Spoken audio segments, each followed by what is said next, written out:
দর্শক আসসালামু আলাইকুম। আপনাদের মাঝে একটি কথা শেয়ার না করে পারলাম না। আপনাদের নিয়ত যদি নেক হয় আর লক্ষ্য যদি সঠিক হয় তাহলে সাফল্য আসবেই আপনাদের কাছে। সাফল্য একদিন ধরা দিবে ইনশাআল্লাহ।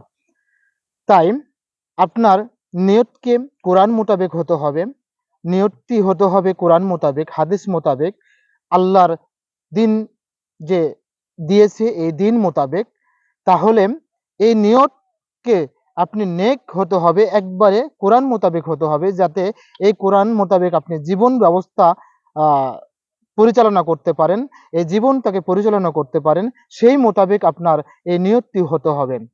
আর সঠিক লক্ষ্যটি সঠিক হতে হবে। যে লক্ষ্যে আপনি কাজ করতে যাচ্ছেন, কাজ সম্পূর্ণ করতে যাচ্ছেন, সেই লক্ষ্যটি হতে হবে সঠিক।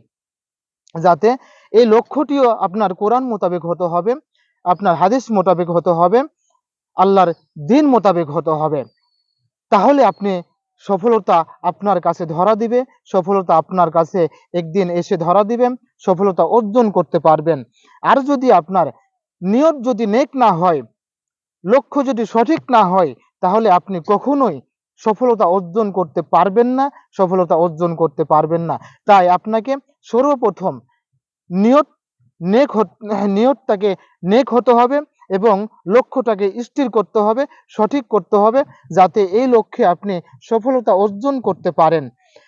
তাই আপনারা সবসময় মহান আল্লাহ তাআলার পথে চলুন এবং ভালো নেক নিয়তে আপনি কাজ করুন এবং ভালো কাজ করুন, মানুষের সহযোগিতা করুন, মানুষের পাশে থাকুন এবং মানুষকে ভালোবাসতে শিখুন।